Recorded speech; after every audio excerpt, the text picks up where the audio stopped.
Heads up, this podcast isn't therapy. It's bold, blunt and irreverent, but it's not a substitute for professional help. Full disclaimer is in the blurb below. Welcome to Soul Path Alchemy, the podcast where we gently torture illusions.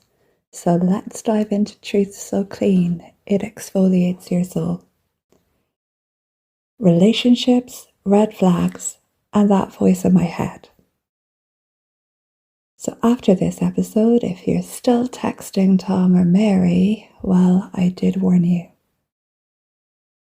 So today we're diving into relationships because let's face it, that's what 99% of therapy sessions are about. Romantic ones, doomed ones, confusing ones, all ages, all genders, all flavors of dysfunction. These are the questions people ask me in therapy, quietly at dinner parties, in bathroom queues, and sometimes by people holding red glasses of wine, slurring their words and telling me, I know you're not working, but can I just ask you one thing? And yes, let's get this out of the way now. You are being analysed, I know. You're hoping I've switched it off, but I haven't. The voice in my head might be saying, not my client. But let's be honest, your attachment style just introduced itself before you did. And while I might be nodding along, internally I've already clocked several non-verbal cues that followed on from the last question I asked. I just didn't say it out loud. You're welcome. So in this episode, I'm bringing together the most common questions I hear in the therapy room, from why do I keep dating emotionally unavailable men? To, how do I know if I should stay or go? And of course, what if I'm the problem? Spoiler alert, you are, but also so are they. This is for anyone who's ever stared at a red flag and thought, character, how textured, challenge accepted. So grab a cuppa, brace yourself lovingly, and let's untangle the madness with tenderness, truth, and just a hint of brutality. Welcome in. Let me just raise a little velvet stop sign here. There's a giant elephant in the room, and yes, it's pink, and yes, it's wearing a sash that says attachment issues. Before we go any further, I'm going to say something wild, unhinged even. I want you to stop dating. Yes, you heard me. Put the phone down. No swiping, no late night, hey stranger texts. No stalking their stories like a digital truffle pig sniffing for scraps of validation. This isn't a pause, this is a controlled burn. I want you to date yourself. And before your brain rolls its eyes and mutters, self-care fluff, bubble bath, blah, let me be clear. This is not that. I'm talking about actual attunement, real presence, sitting in your own skin long enough to notice the hunger you've been outsourcing to human vending machines in skinny jeans or tank tops. Give yourself 3 weeks. 3 weeks to detox from the dopamine chaos you've been calling chemistry. 3 weeks to find out if you even like silence or if you've just been terrified of hearing what your intuition has to say when everyone else shuts up. Because here's the truth. If you can't sit across from yourself with curiosity, why would anyone else? So I challenge you to 3 weeks, but for some of you, you might want to think about 3 months of intensive self-renovation. Before you text them back, just try the challenge. So before you dive into someone else's energy field, I often ask clients to take 3 sacred weeks, or as I said, months, to date themselves. No romantic entanglements, no breadcrumbs back and forth, no scanning the horizon, just taking space. Because most people don't know if what they want is love, validation, rescue, excitement, or a distraction. And unless you know the difference, you will keep attracting what you're not even clear enough to refuse. So we pause for 3 weeks or more. Some have genuinely chosen 3 months because they knew they were finally ready to meet themselves fully before meeting someone else halfway, while not even knowing what it is that they want from themselves, let alone anyone else. So what are these 3 weeks for? Reclaiming your nervous system, letting your energy recalibrate, separating fantasy from reality, letting old cords dissolve, remembering what you like, want, and believe, and getting brutally honest about your patterns and your desires. You don't need to solve everything, but you do need to stop outsourcing your self-worth to people who only show up in pieces. So detox and disconnect. Ask yourself, what do I immediately reach for when I feel lonely? Who am I still energetically attached to? What messages have I internalized about what I deserve? And then look at nervous system clarity. What does peace actually feel like in my body? When do I feel most grounded and safe?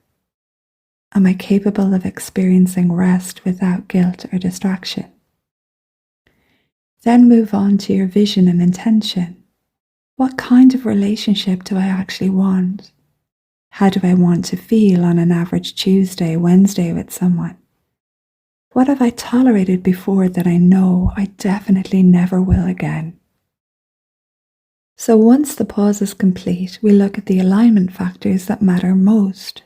But here's the deal. If you're dating someone who wants 5 kids while you're Googling how to get your tubes tied, you're not misaligned, you're in denial.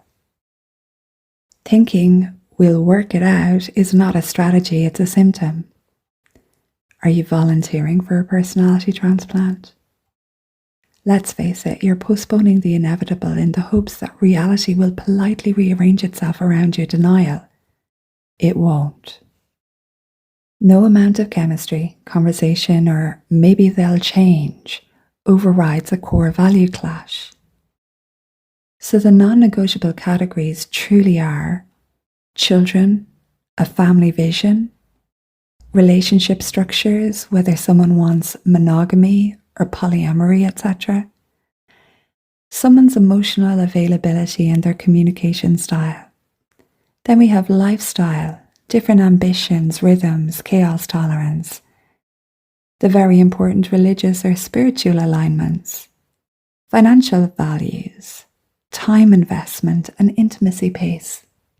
Remember, you don't need a twin flame. You don't need someone dazzled by you. You simply need someone facing the same direction without needing to be dragged. Remember, attraction is really easy. Shared vision is rare. One fades. The other doesn't make you feel insane. If someone says they love your light but block your path, that's not a partner. That's a shadow with really good PR. Remember, you've one life. You're not here to audition for love. You're here to become so deeply attuned to your own rhythm, you can feel when someone is playing offbeat. So that's what those 3 weeks or 3 months are for. And once you've done them, everything else starts making sense. So let's cut straight to the core of value alignment and why it's not just important, it's everything. Compatibility isn't chemistry. It's not whether you both like Thai food or dog memes or hate the same videos. It's whether you're moving in the same direction for real. Value alignment means you don't spend your life in a quiet war with the person you've chosen. It means you don't keep having the same conversations that go nowhere because deep down you want different things, and one of you is hoping the other will eventually change.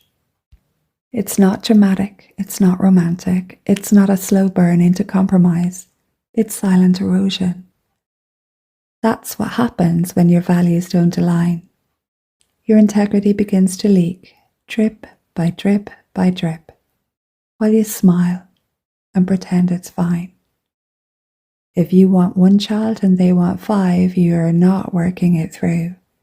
If you want monogamy and they want freedom, you're not seeing where it goes.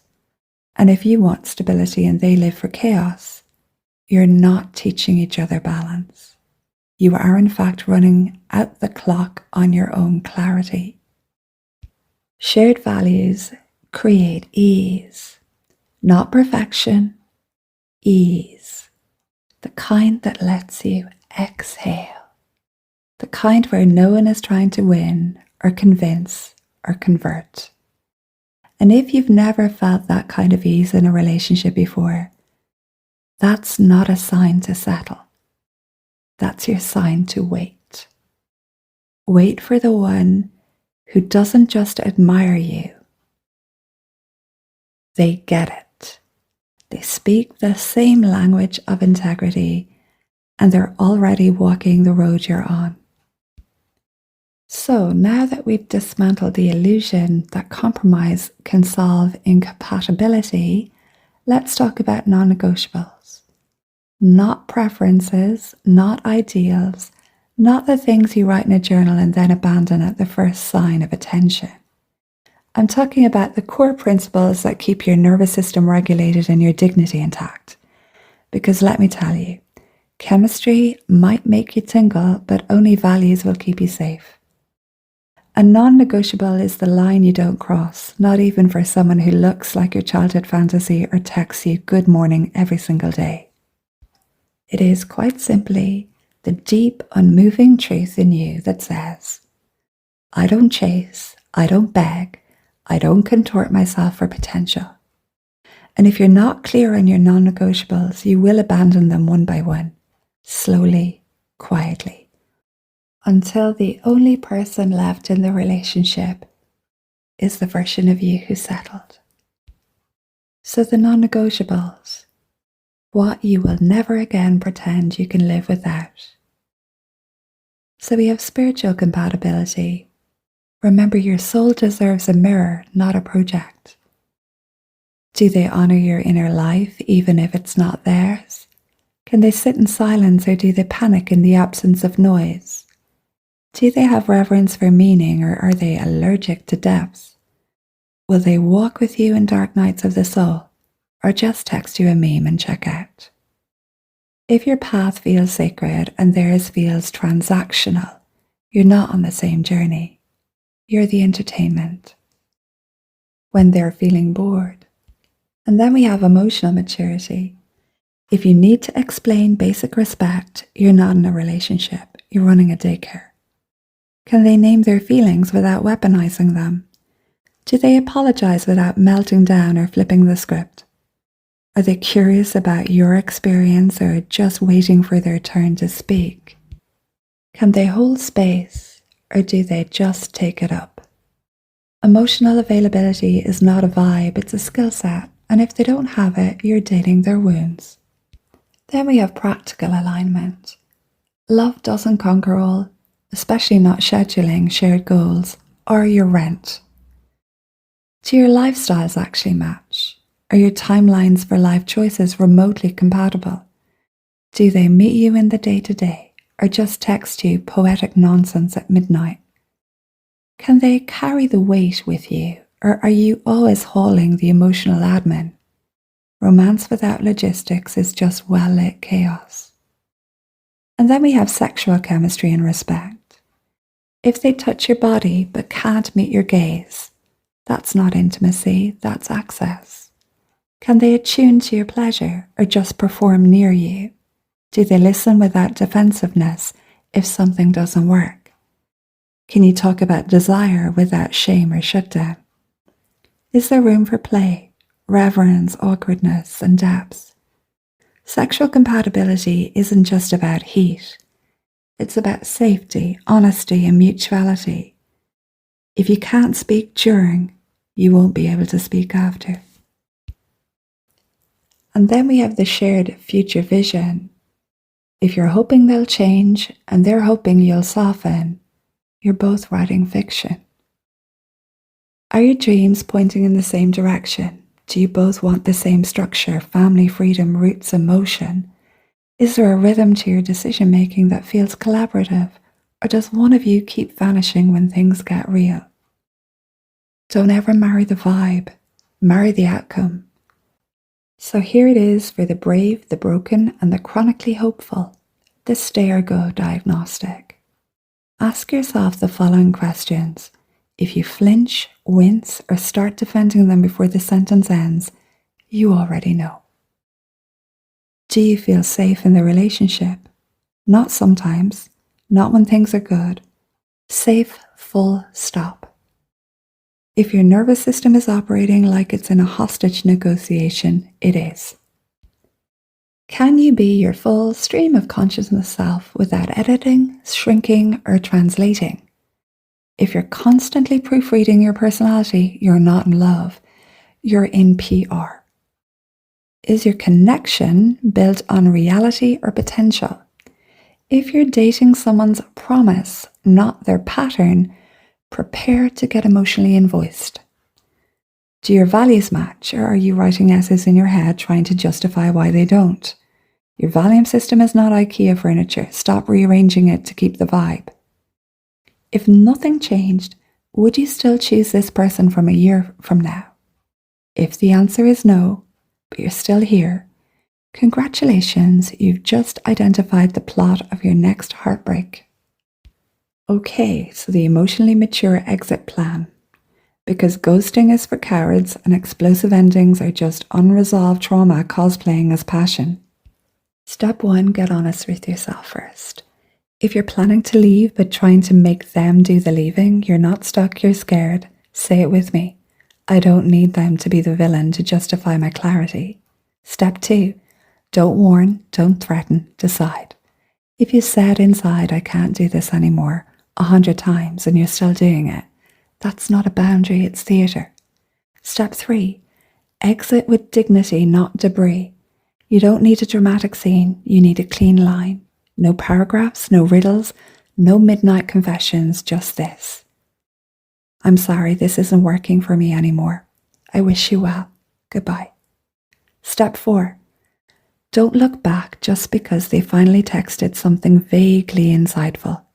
Regret is not change, a playlist is not growth, and your worth was never contingent on their understanding of it. Step 5, grieve it fully, miss them honestly, and still let it end. You can love someone and still walk away. You can care and still choose peace. You can honor the good and still name the harm. That's not cold. It's adult. So before we step into the potholes, let's get something clear. Most relationships don't implode because of one giant betrayal. They erode slowly, quietly, and often incredibly politely under the weight of unmet needs, unspoken fears, and carefully ignored red flags dressed up as quirks. Before you even start deciding whether to stay or go, before you convince yourself that all couples go through this, it's worth knowing what you're actually stepping over. So before we walk through these classic emotional potholes, the first being the intoxicating but ultimately corrosive push-pull dynamic, I want to offer this. If you feel more anxious than adored, more confused than clear, more lonely in the relationship than you ever did alone, you're not in love, you're in a loop. And the loop always begins with one thing, a flicker of uncertainty that you talk yourself out of. Hot and cold isn't chemistry, it's a wound speaking. Let's look at the seduction of emotional inconstancy, the push-pull. There's a moment in every push-pull dynamic where the person convinces themselves that waiting is a form of love, that staying just a little longer might earn the consistency they've never received, that the one who runs hot and cold is simply scared, not careless, that if she or he just softens more, asks less, loves harder, that they'll come around. But here's the truth. The push-pull dynamic isn't a love story. It's a story of low self-worth colliding with fantasy. This can happen with both genders, but here's how it starts. He's present, intense, and interested. Then he vanishes emotionally or literally. She panics. What did I do wrong? He returns, just enough to soothe, but never enough to stay. And because she got high from his attention, she craves its return. This isn't love. This is a trauma reenactment, a loop rooted in early relational templates where love was inconsistent, conditional, or earned. So why does she wait? Well, she believes if she's good enough, he'll stop running. She's afraid of being too much or needy. She's bought the lie that real love is hard. She confuses anxiety with chemistry. She's not waiting for him. She's waiting for the version of herself who is finally enough to be chosen. And the scrap she accepts? Late night texts with no follow through, vague someday plans, emotional unavailability reframed as mystery, constant overfunctioning to earn closeness, and apologizing for asking to be seen. The tragedy is she doesn't realize she's starving because she's numbed herself into thinking crumbs are meals. And what breaks the spell? Radical self-respect, a nervous system reset, so she no longer mistakes tension for desire. Pausing long enough to ask, is this what I want or is this what I'm used to? Would I let a friend tolerate this pattern? Am I staying for the person or for the story I built around them? So this, again, could happen to either sex, but if you have to wait, shrink, contort, or rehearse your truth to keep someone, they're not your partner. They're your mirror showing you where you still abandon yourself. So half-love and the need to rest. So when you're not thriving, you're literally surviving with a smile. The half-love relationship is the one that starves you slowly. It's not a war zone, but it's not a home either. It's the half-love relationship, the one where there's just enough affection to stay, but never enough emotional nourishment to grow. And this is where people get stuck for years. But they say things like, we get on well most of the time. Well, it's not toxic, it's just complicated. It could be a lot worse. And that's exactly the trap. It's not bad enough to leave, but not right enough to stay. And here's the deeper truth. Half-love depletes you slower than betrayal, but the grief is deeper because you participated in your own starvation. And why you need to pause. When you're in a half-love loop, your nervous system never lands. You're always waiting for more clarity, for more connection, for them to change, and for the timing to finally be right. But what you really need is rest. You need to pause, to stop solving, proving, or trying, to give your intuition time to come up from under the noise. And that includes no constant texting, no checking their stories, no mentally rehearsing what you'll say if they finally open up. Because constant contact does not create closeness. It creates codependence, masquerading as connection. So here's the power of a regulated gap. Take a few days of no contact, not to punish, but to recalibrate. Let the energy settle and let your own voice rise up. Ask yourself, how do I feel when I'm not chasing anyone else's approval? What needs in me am I bypassing by staying in touch with someone who isn't showing up fully? What would it feel like to be alone but free, rather than tethered and slowly starving? Next, we have settling, the quietest form of self-abandonment. Let's be blunt. There's a certain type of ache that happens when you realize you choose safety over your soul. Not real safety, but the illusion of it. The house, the mortgage, the ring, the baby, the at least they don't relationship. The story you tell your friends while your body quietly dissociates every time they touch you. Listen to me say this. More commitment won't fix less connection. That slow, self-abandoning descent into good enough that ends with a wedding hashtag and a baby name picked from a place of unresolved emptiness. Let's make this clear. Settling is a form of self-betrayal. Settling isn't staying when it's good. It's staying when your soul keeps whispering, no, and you keep saying, maybe it will change. Why people settle? Well, they're tired of waiting and they're impatient. They're afraid, absolutely terrified of being alone. They think love is meant to be earned, not chosen. And everyone around them is coupling off. They're trauma bonded and they can't tell peace from passivity. And the most common? They confuse connection with obligation. They make the heartbreaking mistake of, we've been through so much, for we're meant to be. Some people, deep in profound disconnection, make the fatal mistake of doubling down. They propose, they have a baby, they buy the house, all in the unconscious hope that more structure will solve an emotional void. But all it does is amplify the lack. Because now there's a crib in the room where no one sleeps beside one another, the sex vanishes, the disconnection grows into a vast canyon. There are rings on their fingers, but silence that lingers for miles. Ask yourself, if nothing changed, no ring, no baby, no promises, would I still choose this person? Am I growing with them or slowly shrinking to make it work? Would I want my child to experience the version of love that I've accepted? And the final truth, settling is not stability, it's spiritual resignation. The longer you delay the truth, the more radical the fallout becomes when it finally erupts. And trust me, it will. If they're not all in, why are you?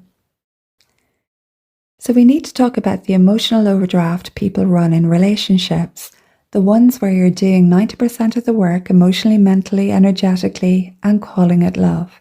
Let me ask you this. If they're not showing up fully, then why are you building altars to their maybe? Why are you overthinking every text, making space for someone who won't name their feelings, prioritizing their emotional comfort while neglecting your own inner ache? This isn't about blame, it's about self-respect, disguised as a wake-up call. You can thank me later. You can't keep pouring devotion into a person who's half listening and call it loyalty. That's not romance, that's abandonment of yourself.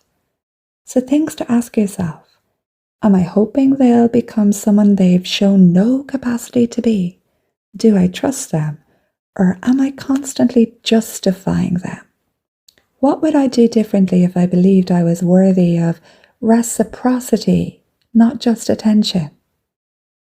So if someone's only halfway in, it's a no.